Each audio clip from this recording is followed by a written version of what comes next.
Okay, Mama Deb is back again in her cooking school, and today we're going to, it's the same day as I made those chicken broths, if you must know, and I've decided to pop my Roma Bar apron on. Yes, Roma Bar from Darwin.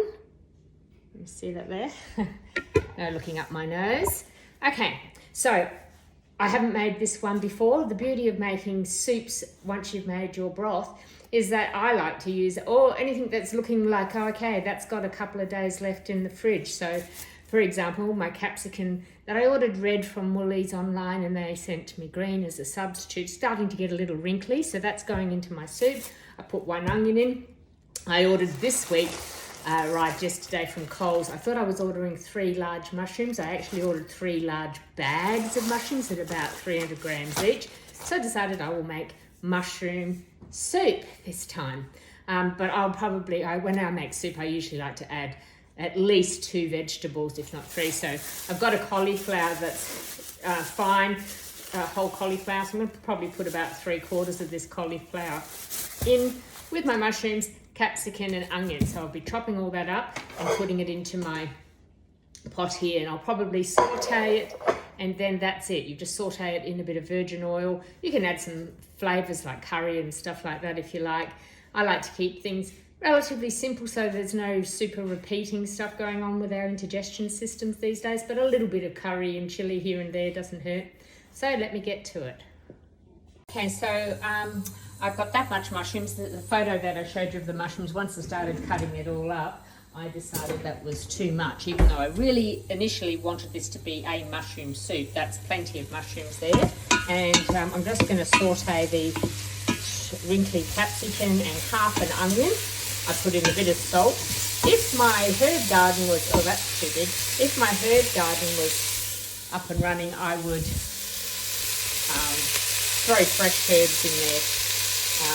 This is my herb drawer at the moment, my stash of spices and things, which I might have a little rummage through and see what I might want to put in there. Okay, so I've sauteed up that capsicum and onion. It's a bit brown on the bottom of my pan because videoing and trying to do a dozen other things is a bit tricky. Dipping the mushrooms in there. Now you notice that everything is rather chunky, including that big piece of capsicum that I identified before. That's because I know I'm going to blend this soup, so it doesn't really matter about it being just roughly chopped. I'm going to have to stop videoing so I can sort the heat out and get this sauteed properly. But yeah, I'm going to blend this soup, so I just do chunky quick cuts. Okay, so the mushroom is beautifully sauteed. I don't mind using a bit of olive oil, quite a bit. But on that high speed that it was doing before, it just keeps drying out. So it's always a good idea to put the lid back on to your saucepan and let it saute, and then all the juices start getting rid of all of that burnt stuff that was happening on the bottom because it was too high. So just a little tip. So as you can see, my mushrooms are quite soft now and capsicum's well and truly cooked. I decided I would steam my cauliflower. I like to make it nice and soft because, like I said, I know I'm going to blend it. And it's just got a little bit of water that I steamed in the microwave, 7 minutes for that amount. Tip the water and everything in there because it's only a small amount. Why waste it? It's got some cauliflower flavours. And I'm going to now turn that off because that's it for cooking. And over here is my pots of gold, the chicken stock that I had made about 2 or 3 weeks ago, and then I freeze. So mine kind of blows up at the top because of frozen, and this is fat. I put it in the fridge when it's warmish, let it go cold, and it gels. And then when it freezes, this isn't, it's still jelly-like, but it's usually a lot better when it's just left in the fridge. But because mine got frozen, it's a bit messier. So I've stirred this up, which I shouldn't have done because the whole idea is that I was going to just show you that simply just pull off some of them, throw it into the sink. Horrifiedly, probably for you guys. Don't like to throw things down the sink, but that's just going to melt anyway, so it's hardly going to block your drain. So, sorry, nothing goes right when you're videoing, does it? So that's about it. I'm not going to take it all off because, you know, there's nothing really wrong with fat. It's sugar that is the enemy. So I've got 1.5 pots that I think they hold 1 litre, these do. 1.5 pots of liquid gold chicken stock, and I'm simply going to tip that into there. I'm going to bring everything over to my cupboard, bench top now actually, because that's where the PowerPoint is, and I will be blending it. Stay tuned. Okay, so here I am back. I've tipped one jar in, I'll tip the other jar in. I don't know if you noticed, just at the end was a lot of sediment from the bone broth that had settled, and that's perfectly normal, full of flavour and nutrition. This soup is very nutritious because, as we know, mushrooms are really good for you. Vitamin B and heaps of other wonderful vitamins. So a great way to get the kids to eat their vegetables. Mushrooms and cauliflower and capsicum, look them up. They're really good antioxidants and things. I'm just using a Bamex thing here. I don't know if it's Bamex, it's Kenwood actually. And I'm just going to blend it. Now the other day I made kale soup in front of Kelly and Graham when they were here, and I hadn't used kale, and it doesn't blend and go smooth. And I don't really know what mushroom is going to do like this. I'll just finish this off so I'm not yelling over it. It's going good.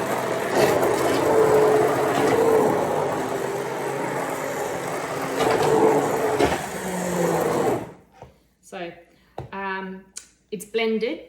It's not super smooth. It's got lumps in it, and I'll go a little bit further, but I'm not after a super smooth soup. But what I am going to do is add some, Okay, so when I make soups, I try not to use any cans and packets in any of my cooking, but when I do use cans, there's two basically. I get Amazon to deliver them for me. This is the light coconut milk, and it's honest to goodness, and it really is. It's got no gums, no sugars and things like that in it.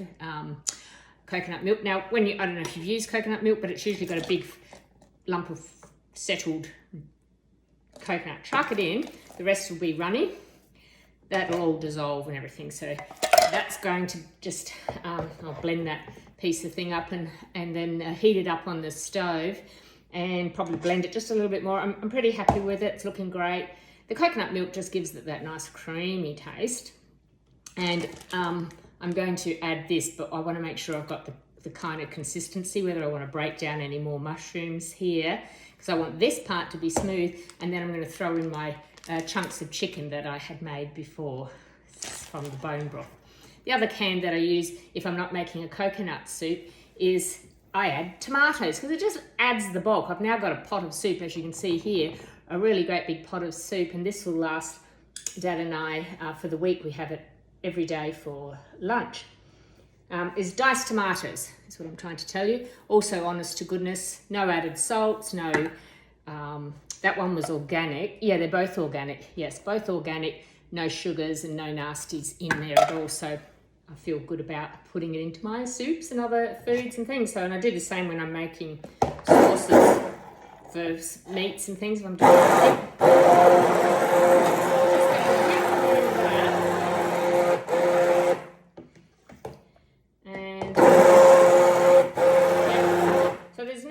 rule that says you have to have everything super smooth. I find these soups, secret ingredient coming up next. Secret ingredient is yeast flakes, nutritional yeast flakes. Have you heard of it? It's quite a ragey thing. I think it's been around a long time for vegetarians if you want to make things a little bit cheesy, but you don't have to make it cheesy. It just helps thicken it up, because if you look at your soup, you'd be thinking, it's a bit runny.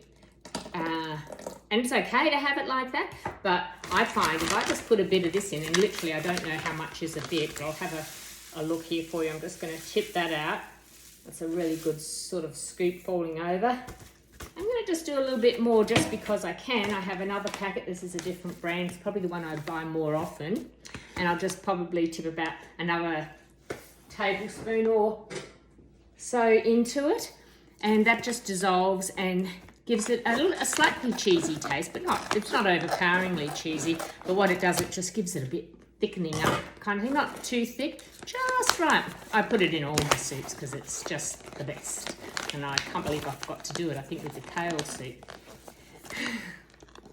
And the other one was really bright and yellow. I'm just going to grab it off the top there so you can see it. Really sort of bright and yellow, and this one is a little less yellow and a little bit more grinded. Doesn't really make any difference. Nutritional yeast seasoning. So it's really good. It's what the vegans use, not just to make things juicy, but to stick it all up. So I'm just going to blend it one more time, and then it goes on the stove. Okay, we're trying something a bit tricky here with the camera. I hope it doesn't end up in the soup. It's on a stand, so you can see the soup. It doesn't look as thick as that you'd think, but it goes thicker once it's heated up and then allowed to go cool. So I'm just bringing it to a simmery point, and I've had a little taste and it's delicious. It is a winner.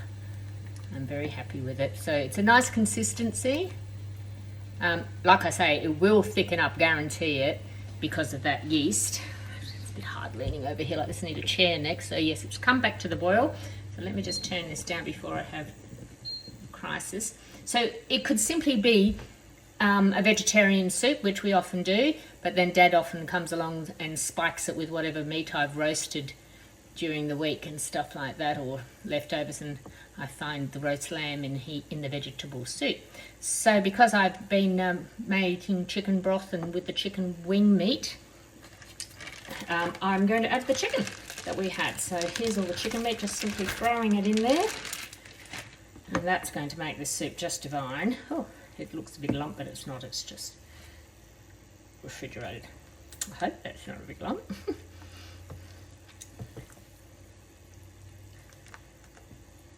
Break up. It'll break up, and if it doesn't, somebody's going to get lucky with a big piece of chicken in their plate. Who cares?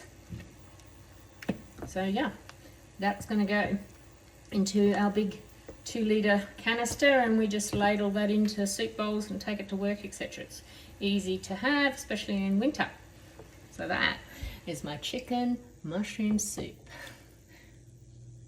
So why do I think this chicken mushroom soup is so awesome? Well, it's used up my leftovers, my mistaken mushroom buys, and it's just nutritious. Like it took 10 minutes to chop up and saute some vegetables, and then you pour in the stock, add some creaminess or tomatoes, whichever one you like to go, or both. I'll show you some other recipes. So nutritious. It's inexpensive. It makes a huge quantity so that you can just eke it out. It's a great go-to for us. We have it every day for lunch. Super tasty. Give it a go. And there's just no end to the combinations you can do. Whatever vegetables you've got sitting in your fridge, or you're feeling inspired, or whatever's in season, it's a great idea to do it. So the secret is that you put in the work with the bone broth to get that being nutritional and really tasty foundation. And so you don't have to cook your soup for hours on the stove anymore. You just saute some vegetables. You don't have to do it in a fry pan. You can microwave all your vegetables if you want to. I just thought mushrooms would be nice and really softened up like that today. But often I just steam vegetables, throw them in with the broth and blend it, and throw in either the tomatoes and the coconut milk and a bit of that nutritional yeast.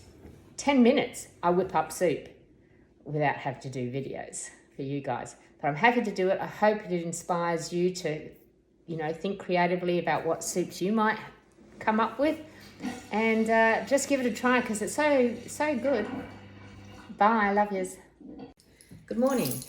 Here we are with the mushroom chicken soup, and I'm getting ready for work. So I've got my soup here, first time using it since we made it, and I just want to show you how it has set like a real jelly now. Okay, and so I'm actually not even using a soup ladle, I'm just using a shallowy spoon, and you can give it a stir because we know it's got chicken chunks in it, but generally it's very thick. But yes, so how I wanted to show you how it all was watery looking, and now it's thickened up, and it's a beautiful soup. That is a big piece of chicken there. So this is my lunch. Quick and easy and delicious. Can't wait to eat this one. Chicken mushroom cauliflower soup. No sugar, very healthy. Coconut milk giving it, I put way too much in here, but it's such a yummy soup. I always do want more. And yeah, it's very, very healthy and delicious and cheap and convenient. So it's got everything going for it. Have a great day. Bye.